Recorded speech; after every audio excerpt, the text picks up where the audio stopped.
about the proposed public safety town hall municipal complex and how it could impact our community? Unsure how you'll vote at the upcoming town meeting on November 12th? We've seen your questions on social media, and today we're excited to sit down with Town Manager Michael Boynton to get answers for you. In this week's Medway Minutes, we're taking your top questions off of social media, and we're sitting here with Michael Boynton today, Town Manager, and he's going to walk us through all of your questions, everything you need to know. So thank you for joining us, Michael. Absolutely, my pleasure. Okay, well, let's dive right into it. So we'll start with question 1. The video series on building the heart of Medway, a centralized public safety town hall municipal complex, are outstanding and well done and informative, said one resident. It should be mandatory for everyone going to town meeting to watch these as pre-work. The person that asked this question wanted to know if they're available in one spot, it could be shared as a set of 5 videos. Well, Sandy's the expert that put these together, and with the help of Medway Cable, clearly Barry Shiner did a fantastic job doing all of the videos. It was great to participate with them. Outstanding job by the chiefs and all of our public safety personnel, Bobby McGee and DPW Facilities Director, and obviously Select Board Member Dennis Crowley and his piece, Facilities Chair Tim Harris and his piece.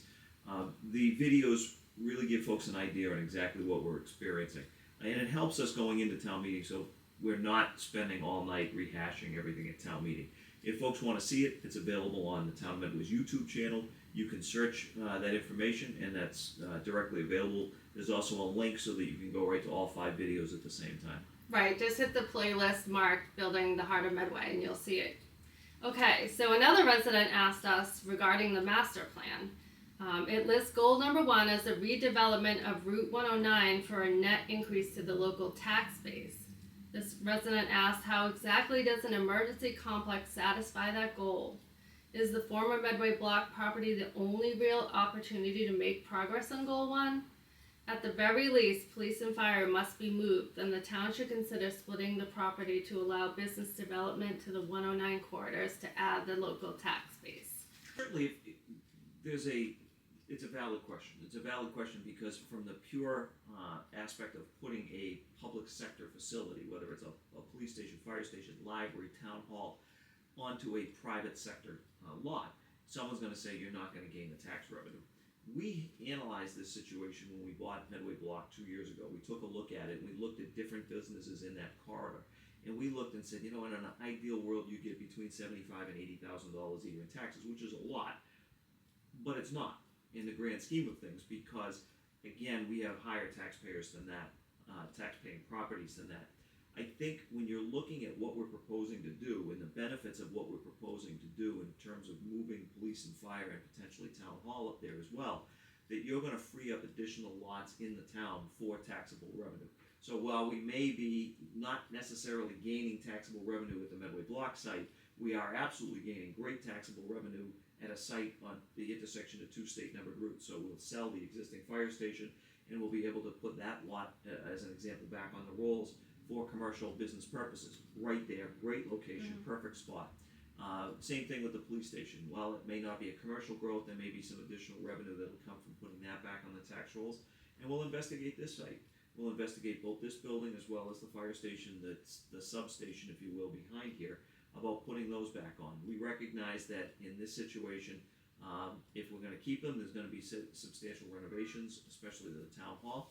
But there may very well be opportunities for both of these buildings. Those discussions still have to be had, and we have to finalize what to do with this specific site. But any taxable revenue that otherwise might have been gained by putting private use on Medway Block site, we believe we mitigated by being able to return the police station lot and the fire station lot to the tax rolls. Okay, so that answers the next question that multiple people have asked about what are we going to do with the building. So ultimately, we want to sell them. There is no public benefit to keep those sites, police station and fire station. Police station is really, it's not in a great location for any type of municipal use, plus the building itself doesn't lend for a good renovation. One of the challenges we have in looking at the overall facility for potential renovation. And the fire station is just not good for municipal space. It's great for commercial redevelopment. Yeah, excellent spot, right on the highway. Okay, another resident asked, is there a town-wide voting process, like a ballot, like the state election that's coming up? involving Medway folks to approve or disapprove this project. If there is none, could we think about changing the process for projects like this and power plants, battery energy storage grids to have due process by the town population? So let's unpack this because there's a number of issues that are part of this. So let's take a look at strictly the public safety slash town hall municipal facility project. Now this goes to town meeting, and let's talk about the difference between the ballot and town meeting. The ballot really has a set of very specific municipal purposes that are outlined in statute. So input by the residents at the ballot is not just simply we don't do townwide referendums, okay? And all of them are non-binding unless it is by a specific state office, something that's authorized by state statute, like a debt exclusion, an override. A year ago, residents came to vote on a new Tri-County school, and they didn't come to vote on a new Tri-County school because we just wanted people's opinion. They came to vote on a new Tri-County school because the state law, chapter 71, I think it was 16N, said this is how you will vote that. And we would need to have the same type of legislation. So we, as the town, in particular the select board or any of the elected boards, can't just make a decision as to what goes to the ballot for a firm decision. The firm decision making when it comes to spending money in the town is and always will be the legislative body. The legislative body in the town of Medway, in all towns that have an open town meeting form of government, in most cases those that with representative form of town meeting as well, is town meeting. So town meeting is the legislative branch. And every single registered voter, let's say, of this town has the ability to go to a town meeting and have their voice be heard. So some will make an argument that says there's only 150 people or 200 people that show up regularly. You know what, you're absolutely right, and that's not right because we should have 300, 400, 500. You could have 1,000 people coming to town meeting. We can't alter state law. If you unpack the other question, and I know it kind of got lumped in, and there's been some dialogue relative to the battery storage facility, that should be a town-wide vote. Keep in mind that the Department of Public Utilities is actually the one that issued a permit on this. And they issued a permit because in the grand scheme of things, these types of industries, whether it's power stations, power plants, utility infrastructure, cell towers, etc., they cannot be unnecessarily restricted by local zoning or by public opinion. And I know that sounds strange, but this is how we operate in Massachusetts. It's state law. The ballot, while it is good for the ability to elect people to office, to answer statewide ballot initiatives, and I can assure you getting on a statewide ballot initiative is a challenge. And you can see how many questions typically get forwarded then versus how many actually get put on the ballot. It is a very cumbersome and difficult process.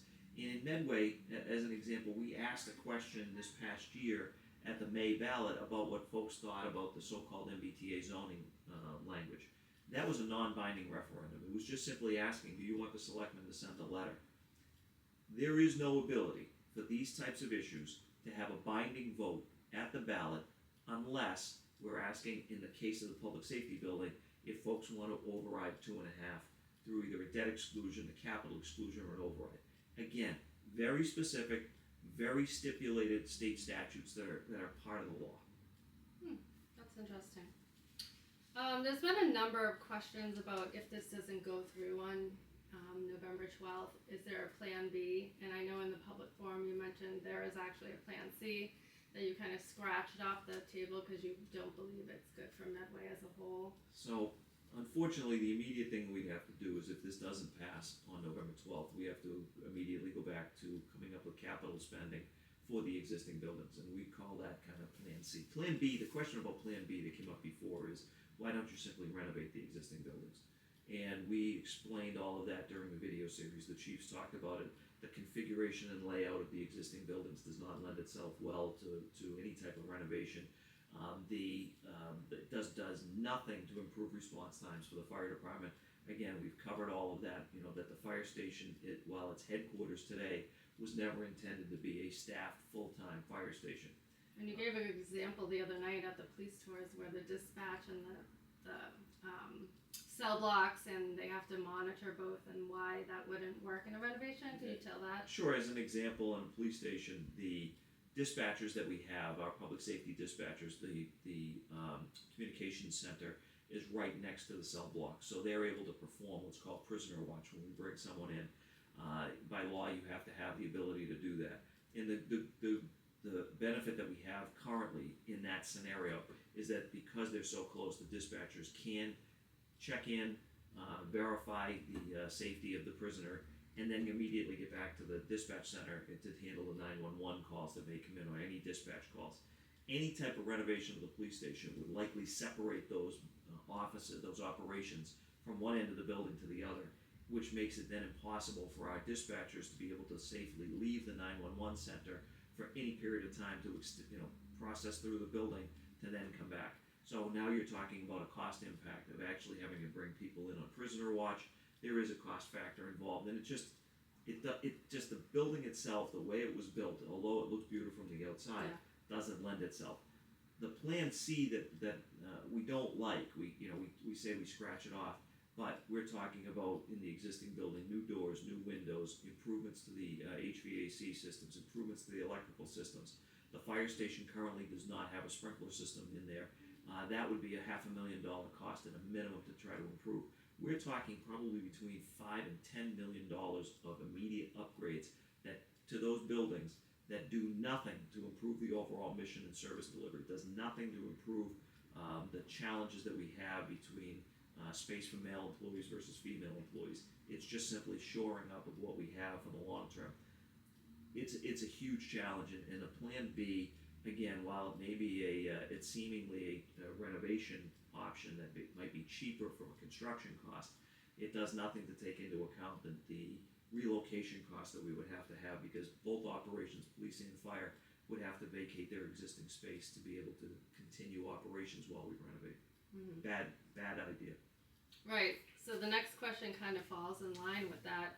So a resident asked, why don't we renovate and save the extra money and get a tax cut? And you eloquently said it during the public forum about how the select board and finance committee and yourself have worked diligently to not increase the tax levy. Could you expand on that a little bit about the tax base and what we've done? Sure. I think relative to the taxes, the town of Medway hasn't had a debt exclusion or a Prop 2.5 override question on a ballot since 2012, and that was the expansion and renovation of the middle school. In fact, the board, the select board, the finance committee, they have worked very collaboratively and very diligently and have partnered with the school committee to make sure that we weren't necessarily increasing taxes substantially or disproportionately for the last decade plus. In fact, the select board, with the Exelon project having come on board, utilized the Exelon funding to be able to provide a levy tax rate relief for the residents since 2017 and 2018. They also used a portion of the community development funds that Exelon paid us to reduce the debt service that folks would have to pay on some of the debt exclusion questions. So we were able to reduce that money. We spent almost $1.7 million of Exelon money on reducing impacts on taxpayers through that period of time. There is no true cost savings by renovating versus building new. If there is, it's minimal. It's non-material, and quite frankly, it ends up costing us more money in the long term because we don't solve the problem. We never really fix the problem. We don't fix a response time problem, and as such, you can't look at it and say like this is an apples and apples approach. It's an apples and oranges approach, and the oranges just don't work. Okay. And then we'll wrap it up with the last question that's on everyone's mind. I know when I'm around town or my friends ask me, and I'm sure you hear it a lot too. This question's about the post office. So this project is proposed, some other people have asked too, where are we proposing to put this project? At the Medway block site on 120 Main Street. So that just happens to be across from the old post office. So can you update the community on what's happening with our post office? Nothing. And I don't mean that flippantly, but I mean legitimately, the reality is that this is a federal government issue. Congressman McGovern, as well as Senator Markey and Senator Warren, have written to the Postmaster General and have spoken to folks in the real estate division at the post office to truly provide them with an idea on the needs of the town of Medway, that this is a challenge. Select Board Member Dennis Crowley. Dennis has been nonstop on this issue since it really first developed a year ago in July, August, and we have been actively pushing. The post office, and again, you talk about a massive organization. The post office real estate folks have identified that the facility, or and I use the word loosely, the building, the storefront that's down the street here on Village Street does suffice as a retail center for the postal operations in the town of Medway. We would argue that it does not, that it's an old building that's not really met up to today's ADA codes and standards. But the post office itself has said, listen, relocating or building a new post office or finding new space in Medway just is not a priority for them. And despite the amazing efforts of our legislators at the federal level, we're stuck. And as a town, we can't mandate it, we can't force it, and clearly neither can Congress, because at this point, the Postal Service has said, you have a site in Medway, until we find something different, that is your site, and we'll keep you posted. So that's the update, folks, as of today, Halloween, October 31st. So thank you, Michael, for answering all these questions, and we thank all of our residents for keeping involved and asking us questions, and if you have any more, you know where to reach us. And so that wraps up this episode of Medway in Minutes. We hope to see you at town meeting on November 12th at Medway High School, which is located at 88 Summer Street, and the meeting starts at 7. And no matter how you feel about this issue, we really want to hear from you. Get educated, watch all of the videos, go to YouTube, and come to town meeting with an informed decision. Your voice and your vote counts.